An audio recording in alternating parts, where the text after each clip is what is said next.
support integration or engineering support integration, kind of how we do things on our campus.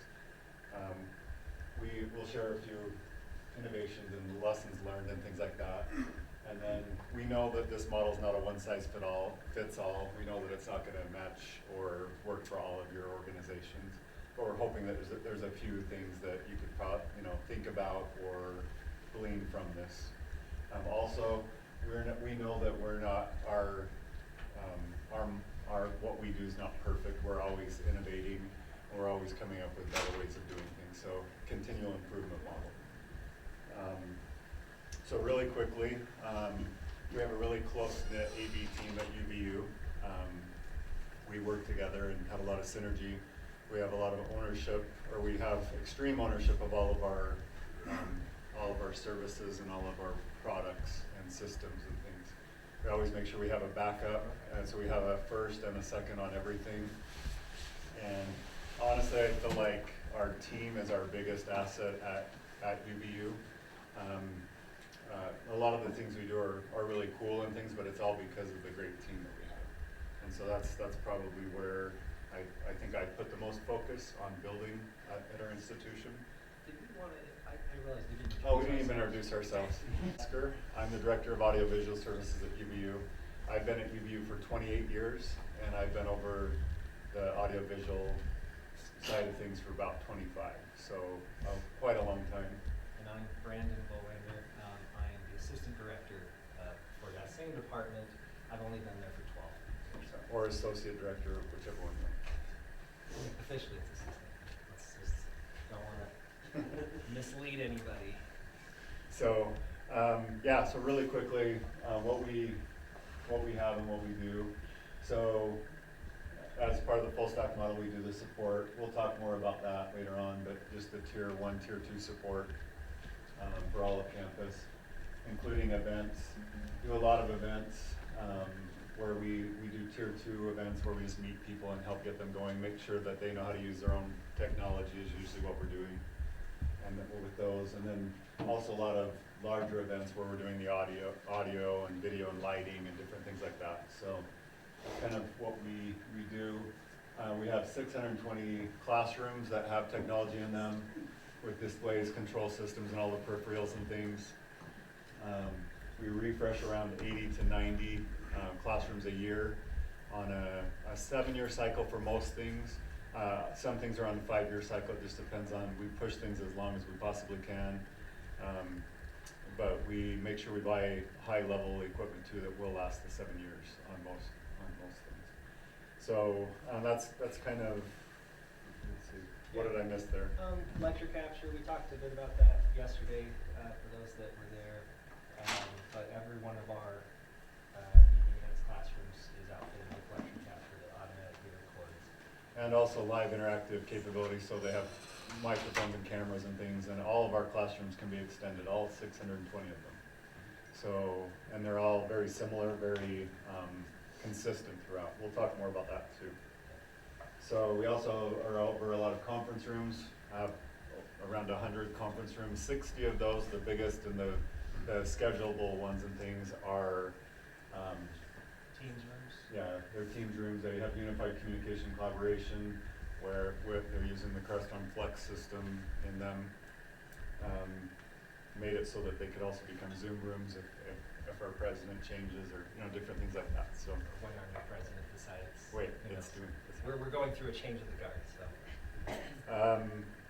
Yeah, we also have a lot of construction on our campus, so we usually have a new building about every 2 to 3 years, and then we have lots of remodels every year.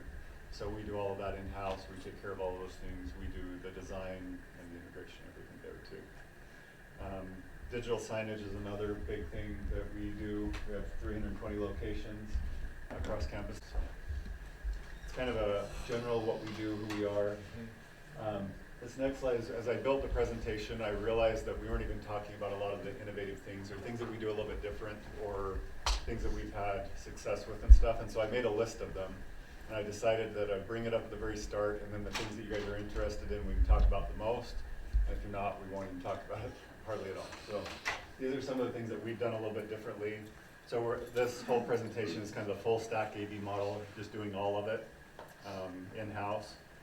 We include in that the new construction, like we do all of that. We could talk a little bit more about that or less about that. Also, the cost savings of the full stack model is something that's interesting. The consistency, full funded classroom refresh, that was a feat. That took many years to get in place. Let's see, like removing bottlenecks, ease of adding new features, classroom quality control metrics, and other innovations. So is there anything specifically you'd like us to focus on more than another on those things? Yeah. How did you get your refresh model? Like what was the process getting that full funding? Okay. Well, when we get to that part, we'll talk. I'll bring that up, or we'll discuss that through, or more than we were going to. So, yeah. Anything else you want to? Yeah.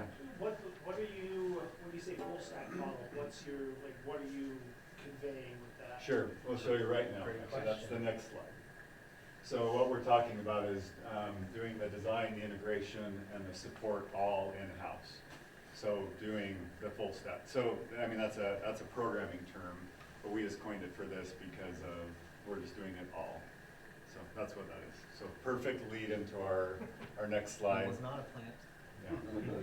No, maybe. So are you doing install too? I guess it's not. Yeah. So you're doing all of it, you're not Yeah. outsourcing install. No. Correct. No, we do not. So my team, we do the engineering and the design. This is kind of our layout of kind of how we're set up. I'm the director. We have Brandon, assistant director, and then we have our area managers in development, integration, portfolio, and support. And so then that kind of makes up our engineering team. We involve the different areas so that we make sure that we hit the mark in the designs and in the engineering and stuff. This team, actually the next slide probably does this. This team does a lot of the different things. We coordinate and we set up the campus standards. We make sure that everything is, that there's different policies and procedures and things in place and that things are met and that we maintain consistency and things. We also, members of the team, consult with customers, and then we, as a group or as a team, we engineer and design the different solutions and things for campus. Also, we procure our own stuff. Most of what we do is we buy from state contract providers. For small onesie-twosie things, we just use order off of state contract. And then for larger things, one of the things that has streamlined for us, instead of just sending things out to bid, we actually send things to bid with our state contractors. So we pick 4 or 5 state contractors and we say, hey, we're buying 80 of all of these items, or we're buying 90 of all of these items, what's the best price you can give us? And then we just kind of bypass the bid process, but we go through our state contractors and they give us the best price they can, and whoever gives us the best price, that's who we buy it from. So that was a thing that's helped streamline things with our purchasing. Before we would send it out to bid, it would go out to bid for who knows how long, and then it would come back and it would get things out of garages and things that didn't work. We didn't have the support and the backing that we needed. Our purchasing department doesn't like us to just pick a favorite and go with them. They frown upon that, and so that's why we spread the wealth out to our favorite providers. Our few favorite providers. So that are on state contract. So also, we always have continual improvement. We're always trying to do things better, make things better. Whenever there's new things that come out, we always look at them. Whenever somebody wants to come and show us something, we let them, just because we always want to make sure that we're on the cutting edge, but not the bleeding edge. When it comes to programming, we do all of our own programming in-house. We have a first and second on programming. We've done some innovative things there, where we only have one program that runs all of our classrooms on campus, even though we have 7 years of rooms. So there are 7 different types of systems per se, but one program controls all of them. And we do that through configuration and being able to switch out items in the configuration model. That had to happen because for a long time I was the programmer and I could never find the program that I needed to load or the right one. I'd always load the wrong one, things like that. And so we made it so that even our lowest level technicians can program a classroom now. And so it's really, it's made it a lot easier and simple. Oh, yeah.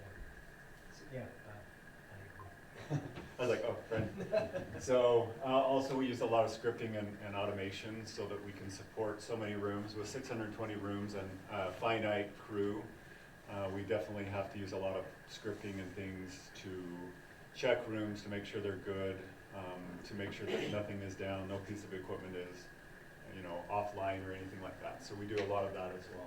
Yeah, and I think that's kind of a recent thing within just the last probably 5 to not even 10 years that We've been a lot more recent, more than we had in the it's past. ramped up a lot. We've had people in our department and with some of these positions that's just being able to leverage their skill set and helping us in automating and scripting certain things and monitoring. So it's been nice.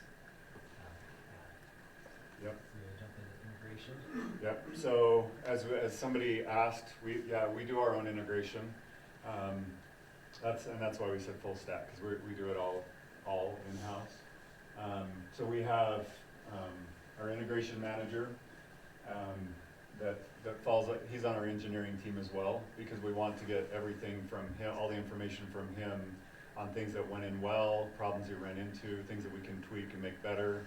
So he's part of our engineering team, but he's also over our field engineers, which work act as project managers and on different projects across campus. We leverage our higher level technicians for most of those installs, but we also use our support techs, our lower level techs, to do our installs. So it kind of ebbs and flows depending on what's going on. So if we have crazy things with support going on, then we pull our even our field engineers to help with support. They're our highest level of support. They help, they solve the biggest problems with support, but then they're also out installing all the time and putting in our new systems and our refreshes and our new buildings and things like that. And then our lowest level techs that do support, they're also out helping do installs and things as it's not busy and as they're not needed with support. That helps us to have higher level support, because our lowest level techs know exactly how the systems work. They know how to wire them. They know how they, which port is which and everything like that. So they're able to really support on a high level. And we're kind of pushing things down so that our higher level people don't have to do anything like that, because they already know everything about it.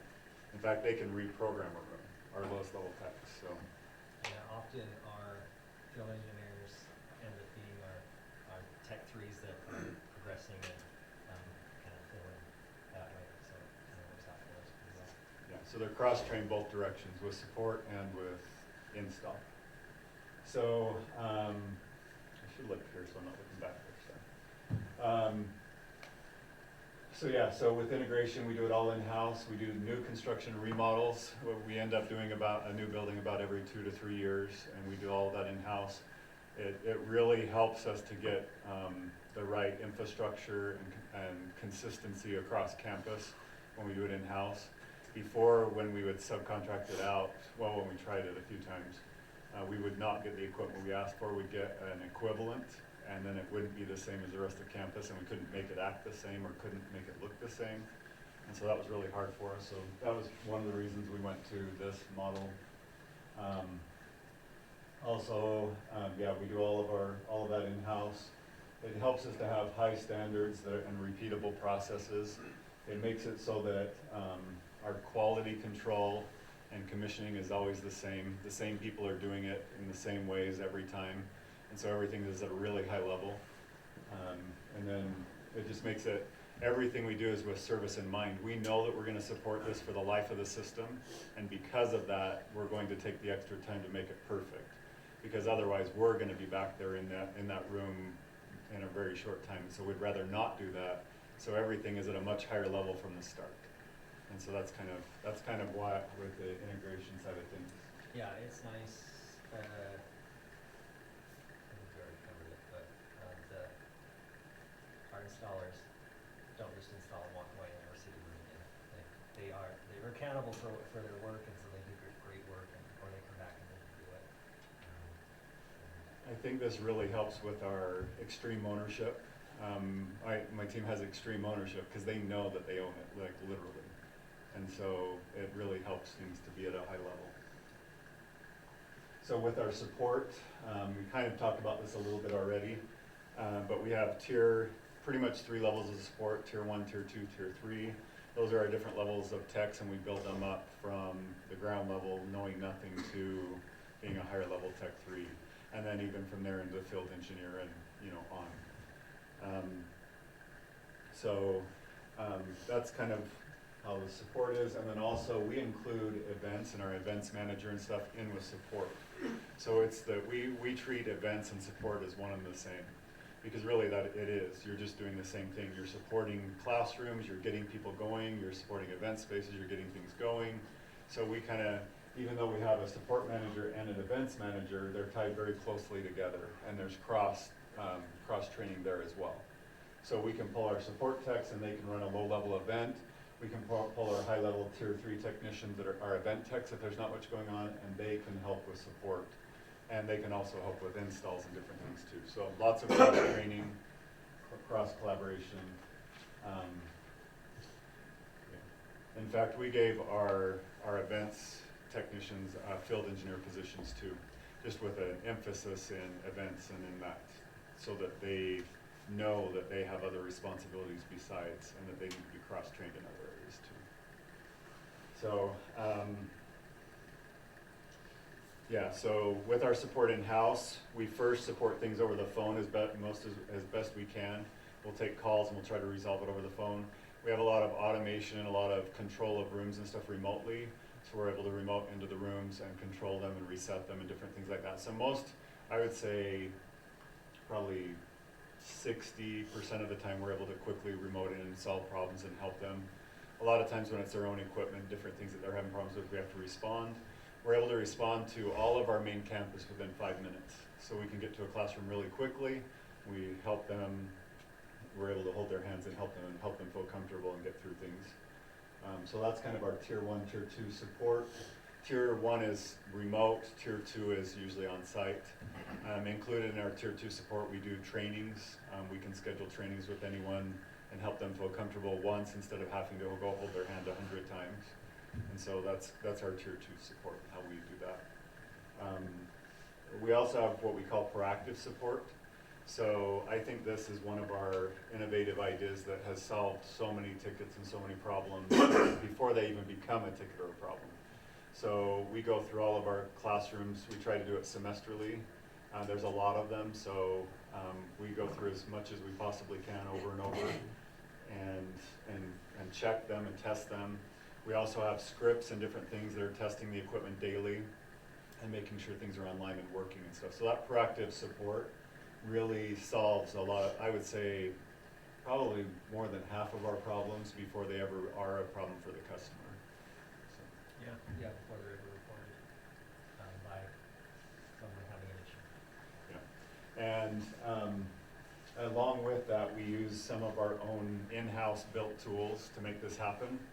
So we have our own database and remote access to the rooms and stuff that we've built. And so we have pictures of all the rooms, we have pictures of all the equipment to refresh our support people as they go in. So, this is a problem in SB 134. Okay, quickly pull it up. Okay, the equipment's here. I can reset, and they're able to grab all of the stuff and then remote into the room and stuff, all from our in-house, what we call remote room.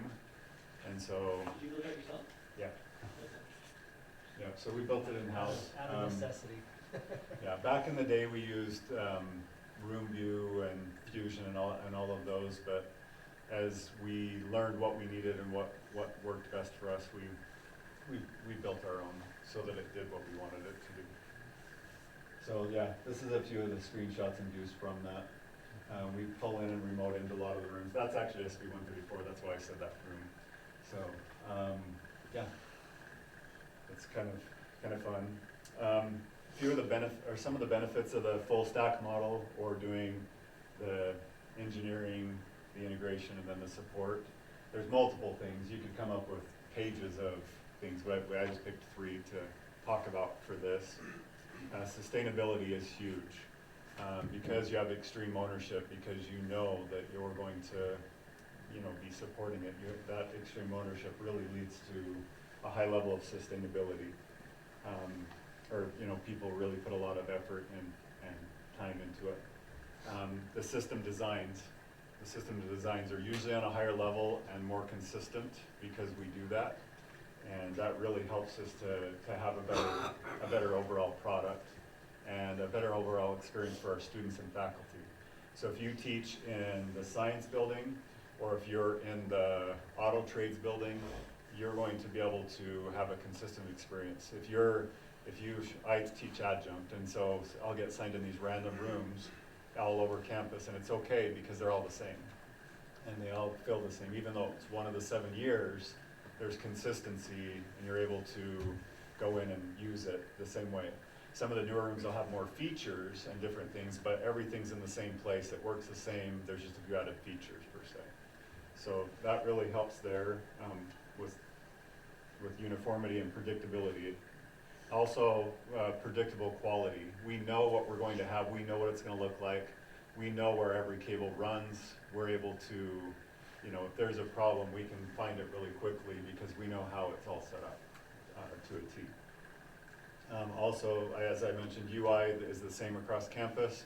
The user interface, people know how to use it. It's really, yeah, it makes the experience much better. Also, operational excellence. It's so much easier to enforce high standards, and there's no finger pointing because you're always just pointing back at yourself because we do everything. You can't say, oh, the installers, they sucked, or the programmers, they did a terrible job, or you know, whoever it is, there's no pointing at anyone else because it's us.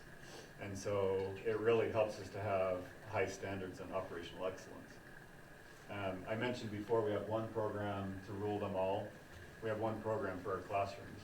There's some specialty spaces and stuff that have different programs, but in general, those 620 classrooms, they run on the same program. So we're able to, yeah, it makes it a lot easier to manage, it makes it a lot easier to support. And the sustainability is, yeah, off the charts. So this was one of the things that I highlighted from my first thing, and one of the only thing that was noted that we needed to focus on. So we have a refresh cycle. It is hard funded. So it's a 7-year cycle with most of our AV equipment. So we buy higher level AV equipment so that it'll last 7 years. We don't buy the cheap stuff that won't. And so most of our AV equipment is 7 years. I see Troy's in here. We use some of his stuff because they make high level stuff that lasts. So, so we use a 7-year cycle on the AV stuff. Our computers and things like that are 5 years according to industry standards.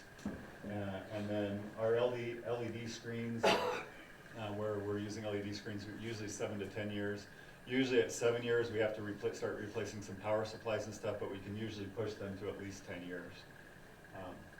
And then teacher stations, projectors, screens like that, stuff like that, we push to 2 cycles or at least 14 years. And they usually seem to go well without having too many problems with that. So answering the question from the first, we found, or how we were able to implement this refresh cycle or this life cycle is with metrics. Numbers talk. And if you have the information and if you're able to share that with the leaders of your organization stuff, that's how you get what you want. Really, the numbers are what did that for us. Metrics, we gather information on everything. Our control systems are gathering what user used the system, how they used it, what they did, what's needed, you know, how often they're used. And then we gather all of the information possible and have all of that in our database. And so our vice president comes to us, like, usually they need it within 24 hours. Or they like, you know, I need this information right now.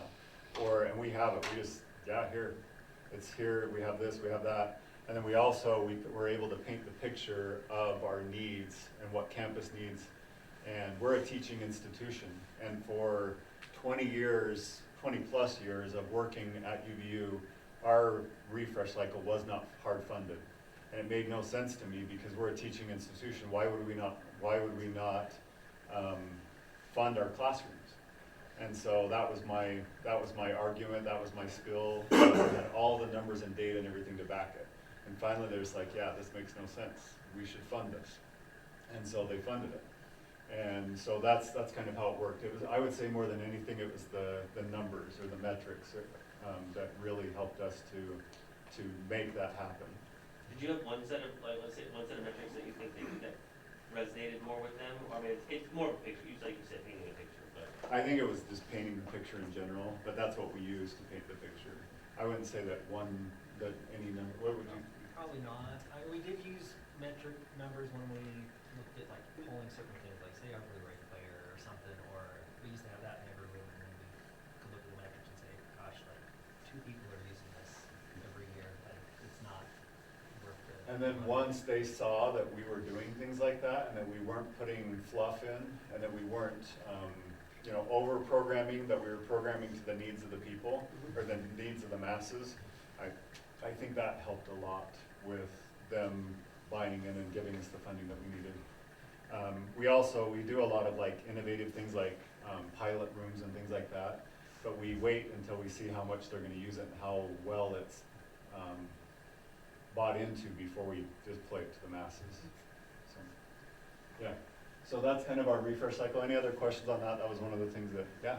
So you have a 7-year refresh cycle on the AV equipment. Yeah. So in order to show that needed to be at that 7-year period, were you showing failure rates, or were you showing like your advances in AV equipment, or how are you showing that to leadership?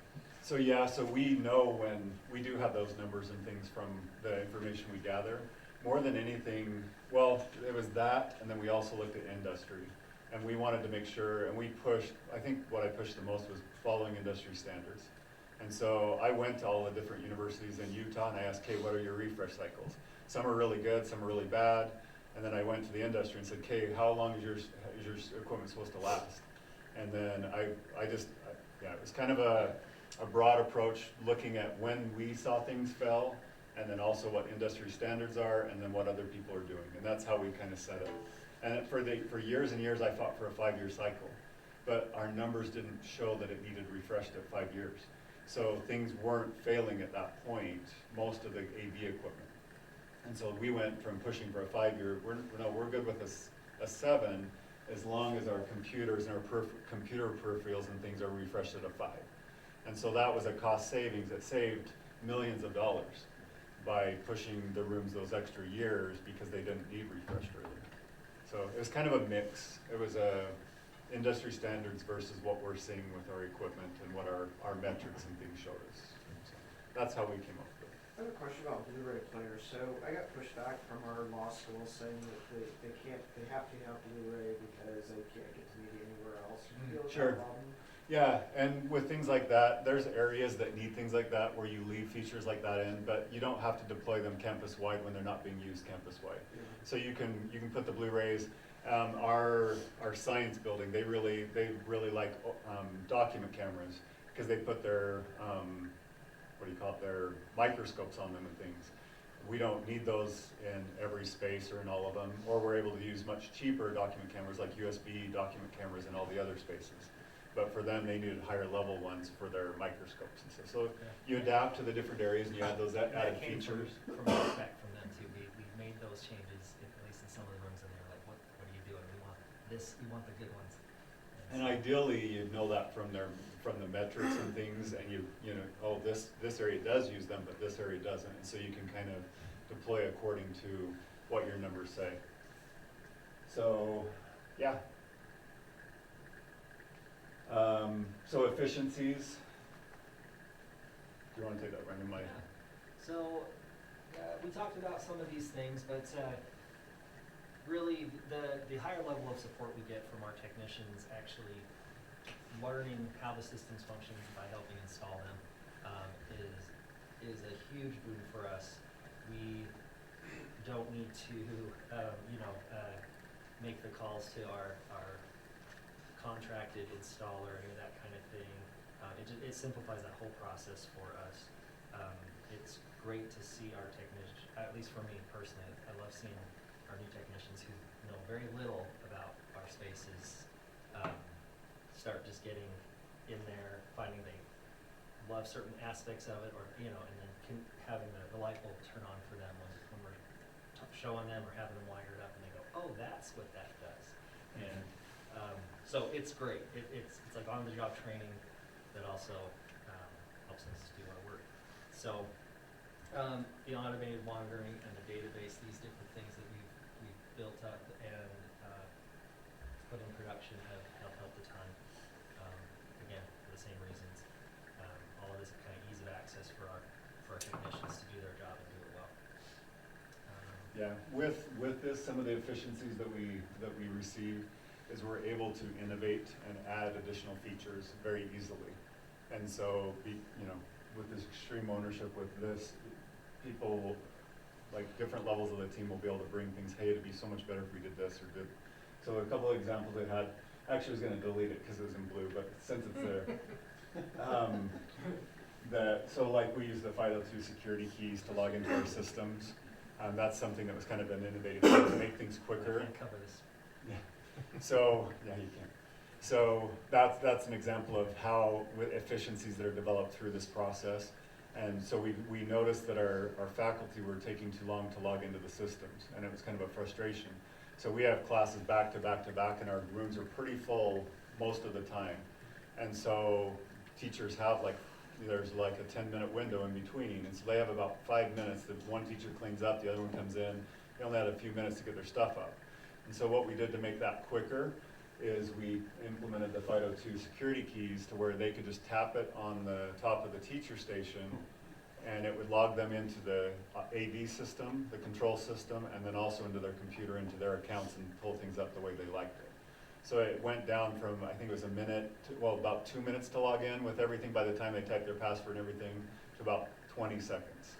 And so that was kind of an innovative thing that comes out of our model, or out of this thing, or kind of how we do things. That was one thing. I was gonna delete it, but I didn't, so I shared it. I saw We some also- nods and some eyebrows, so I think it was We already talked about the classroom metrics and how we're pulling all of that. We know who uses the rooms and what they're using in it. We're also working with what they like, their preferences. So if this teacher always uses the document camera every class all the time, then it's automatically gonna pull up the document camera when they log into the system. Or if they always use the room computer, it's gonna pull up the room computer.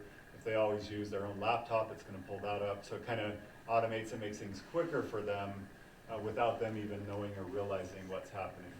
So those are kind of things that we. Is that part of your database, you're logging that and then manually changing it, or is it something that's automatic? And you Yeah, just so kind of pass? our programmers implemented that into our control system programming, so that it has information that it's gathering on what they're using and who it is. So with their login, they're using their UVID, which is just their name on UVU campus, and then it just logs it under that, what they're using. And actually that specific thing isn't implemented across campus yet. That's where we're going, is with things like that. Just always trying to innovate and make things quicker, easier, simpler, so that our faculty can focus on our students and on the student experience and not on fighting the technology. So yeah, that's kind of the different things and some of the efficiencies and things that we need. And then our cost savings is probably one of the biggest arguments for the model that we have. Just on straight up, all of our integration, we're able to do in-house. It cuts our pricing significantly. I would say with just regular classrooms, like the one-offs and the refresh and stuff, it's usually half the cost if we do it in-house. And then with that cost savings, we're able to support the systems for the life of the system. So that pays for our technicians that support that room for the life of the system. And that's kind of a big thing when it comes to painting the picture and things. When you're showing those kind of things to your higher ups, then they're like, oh, yeah, we should support them. We should give them more. We should help. So that's kind of a big one with what we do. It's not going to work at all of your institutions.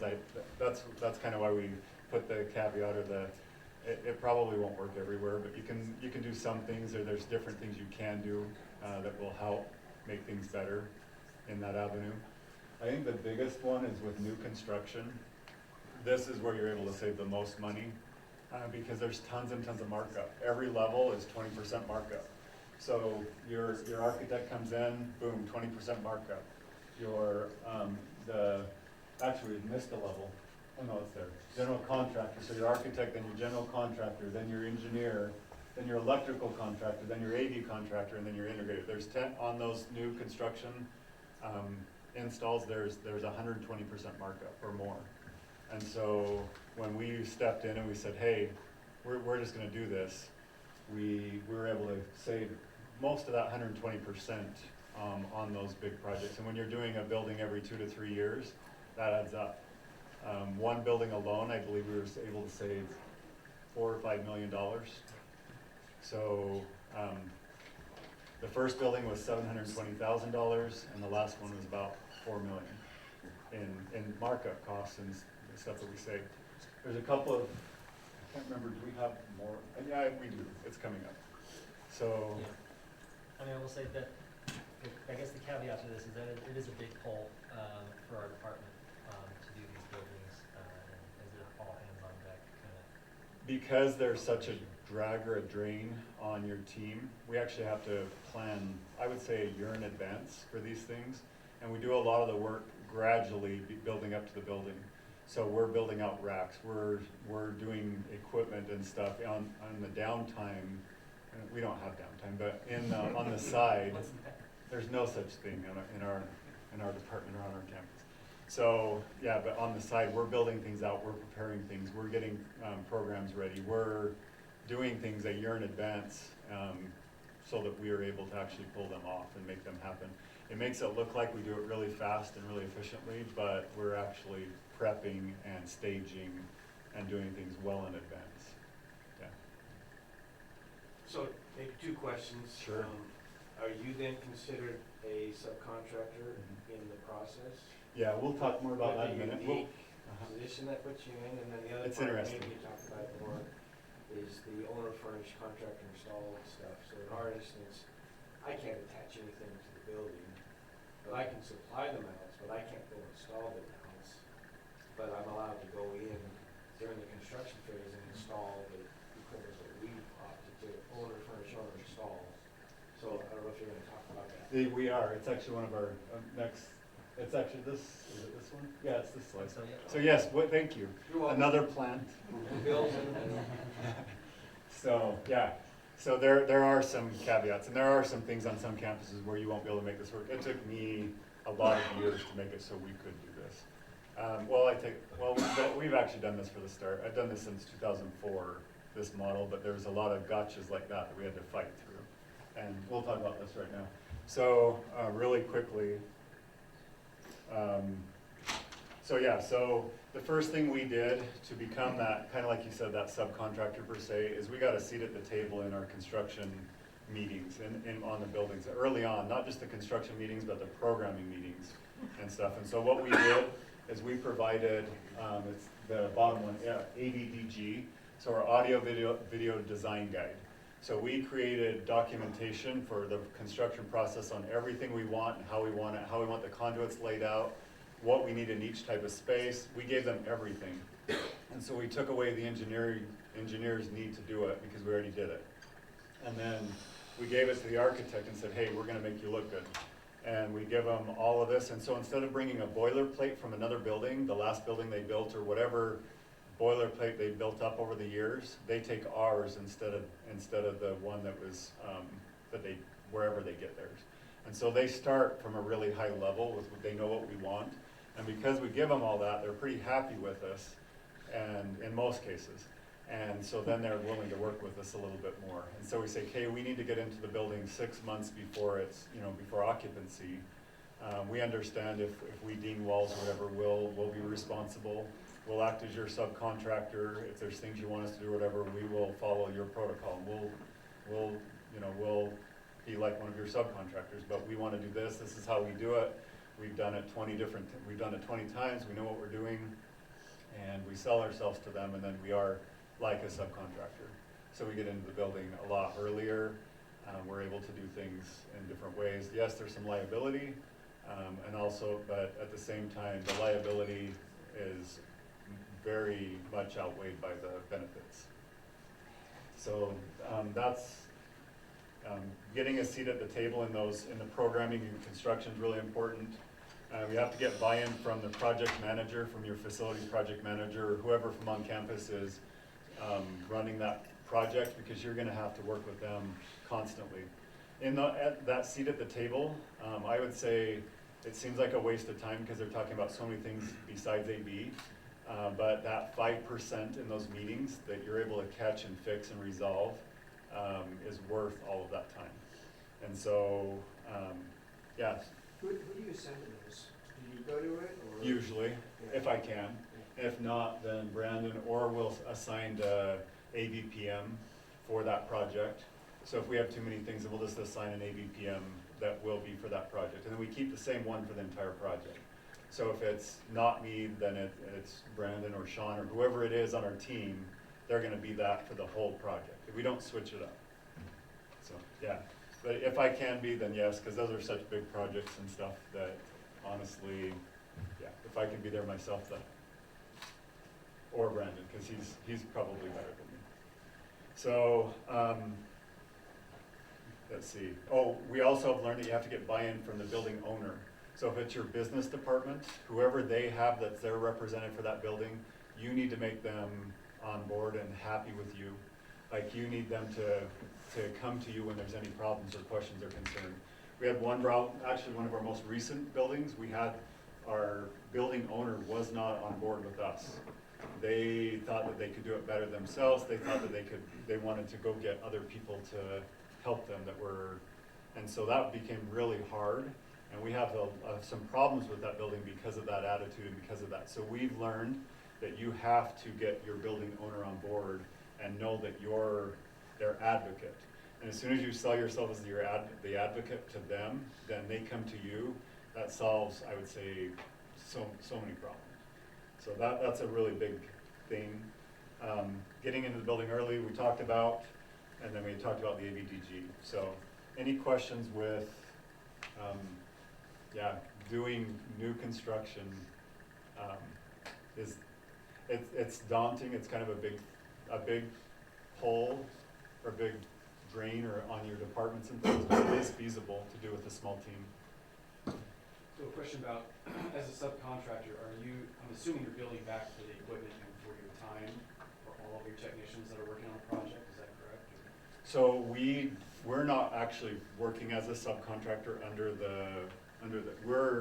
we say, hey, treat us as a subcontractor, because we're doing everything in-house. And so we're not billing back or anything like that or running any money through them so that there's a markup. We have the general contractor treat us as a subcontractor, even though they have nothing to do with us per se. We do have them mount some things that are just easier for them to do with interfacing with this. So we'll have them mount our screens. We'll have them mount, what other things? Projector screens specifically. The only thing I can think of is projector screens, because it interfaces with the drop ceiling, it interfaces with things, and so. And if you're doing like backer boxes behind. Sure, yeah, they'll put the Oh, sure. boxes Exactly, in. they'll for sure Yeah. do it. And a lot of times, we've done it both ways, where we supply them, or we just say, hey, these are the items that you're going to supply and install. So yeah, so those are the type of things that we So have. we do similar, where we don't charge back through the process.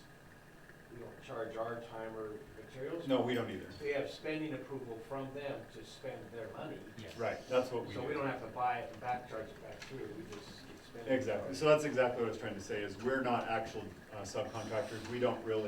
We just have our allotted funding, where we gave a proposal, we're gonna do the building for this amount, here's what we need. They allot that money, and then we bill it through the construction process.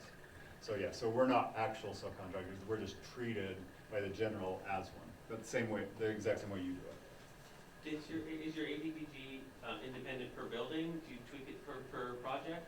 Or? So we usually update it per project, but it's the same, it's usually always the same, but we're always updating it and making sure it's ready for the building. So right now, on this last building, we found a few errors and some problems and things that we ran into. So we are updating it for the next health professions building that's coming up in 2 years. So we make sure it's up to date, we make sure that it's good, but it's really consistent throughout all buildings. Some things we learned, something that happens on most buildings, I would say, is the electrical contractor doesn't see the AV plans.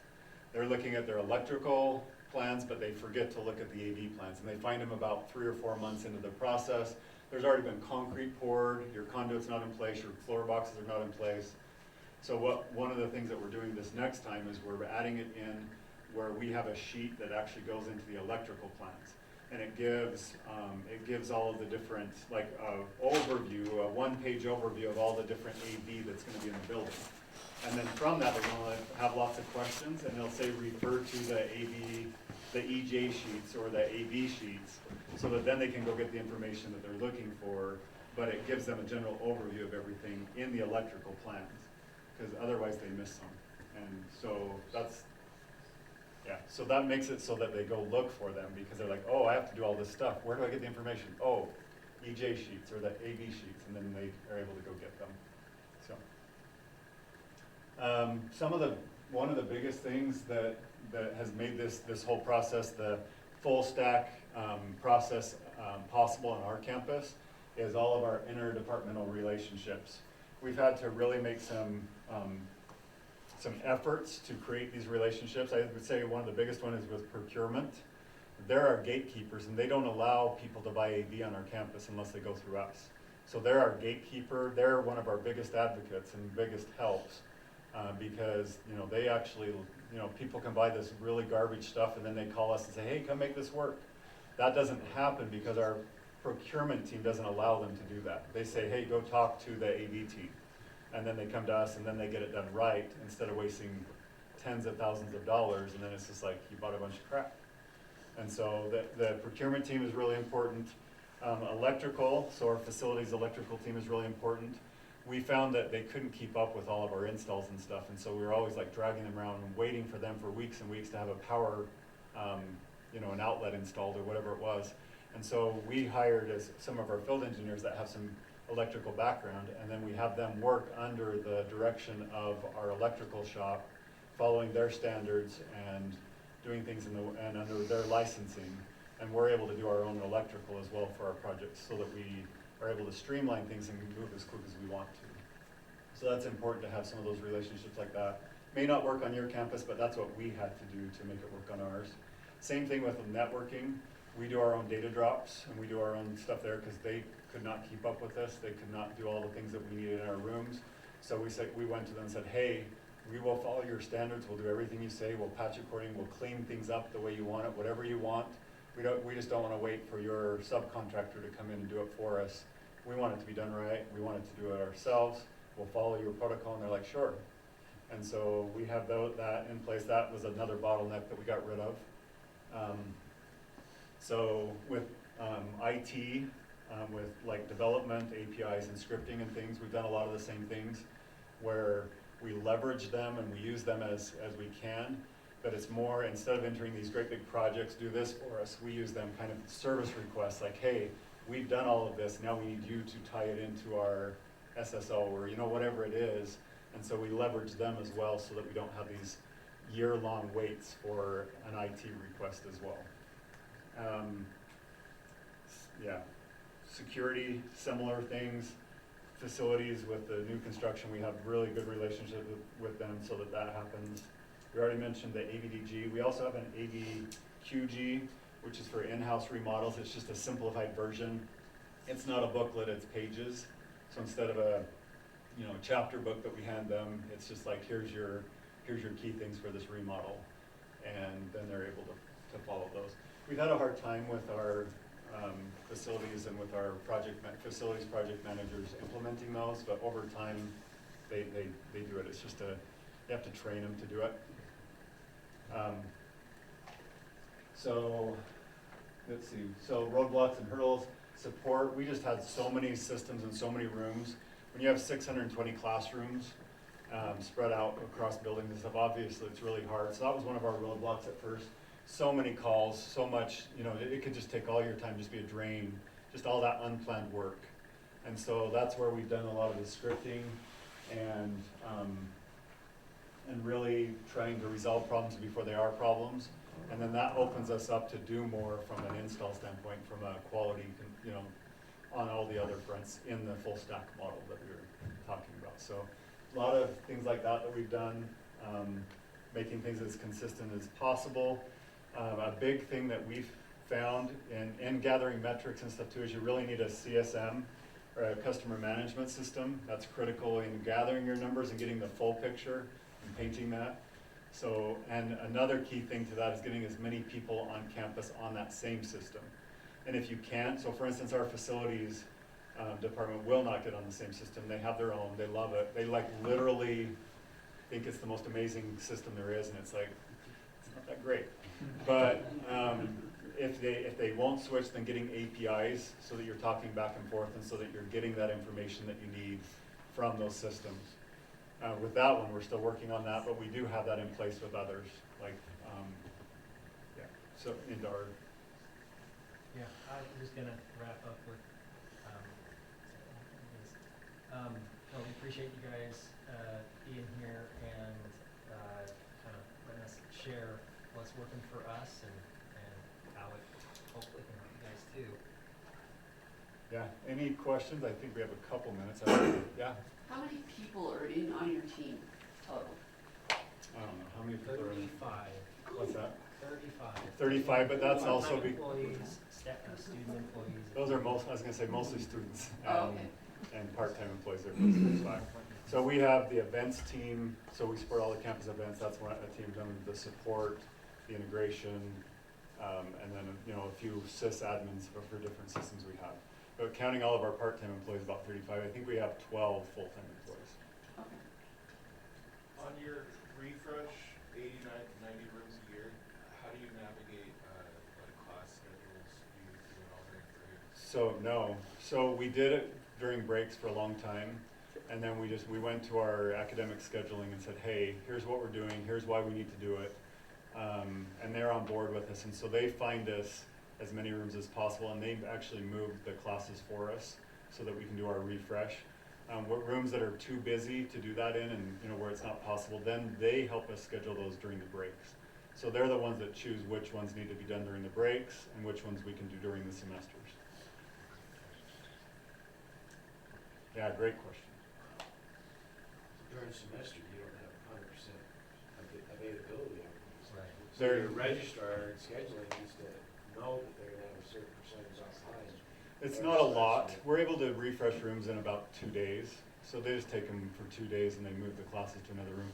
A lot of times we'll move the classes to an event space. So if our classrooms are 100% full, which during fall semester they are during most hours, and so we can leverage event space in different areas for those couple of days that we got it down to a system where we're pretty fast. In fact, sometimes I think they do it in a day. And I guess So- because you develop the consistency, when you're done, the instructor comes in and it's just, They don't notice anything. Every once in a while, the load will be, they're like, oh, I liked this feature.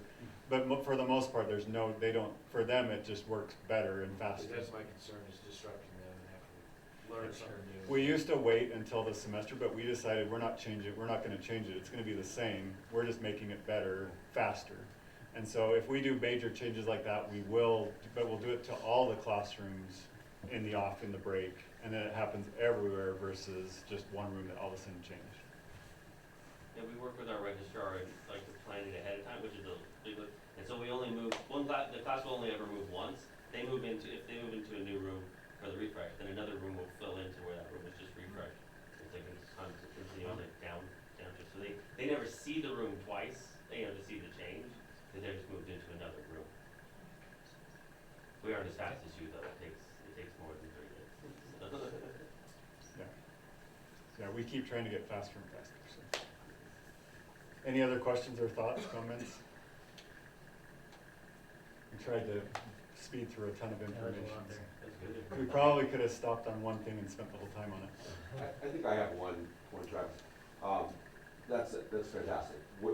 For groups, for schools that don't have the same number of resources, like from a staffing standpoint, what would you say would be like the 1 or 2 of your key things that would be most practical to implement, that was most impactful for you? So I've been there. I was a one-man show at UVU for multiple years. So, UBC, you mean? yeah, UVSC at that UVCC. time. It changed from UVCC to UVSC. So yeah, so I've been there, I've done that, and it's hard. And I think the automation and stuff and the scripting was what helped me, even back then. So we used like room view and different things, and so I would do a lot of the remote support, because I couldn't get to every room at once, and so I'd hurry in, I'd help them all, the call would come in, you'd hurry in, log in, and look at the room, control it for them, set up and then go. That's probably the biggest thing. I actually think you could do most of this model even with a smaller team. I mean, we really only have 12 full-time employees, and most of those are like for events and different things. The way I got the employees I have is because I pulled in other areas and said, sure, we'll do that. Sure, we'll do, and we grabbed these departments and brought them in, and then we cross-trained them. And so we made efficiencies. Because I didn't have the employees either, so I had to make them.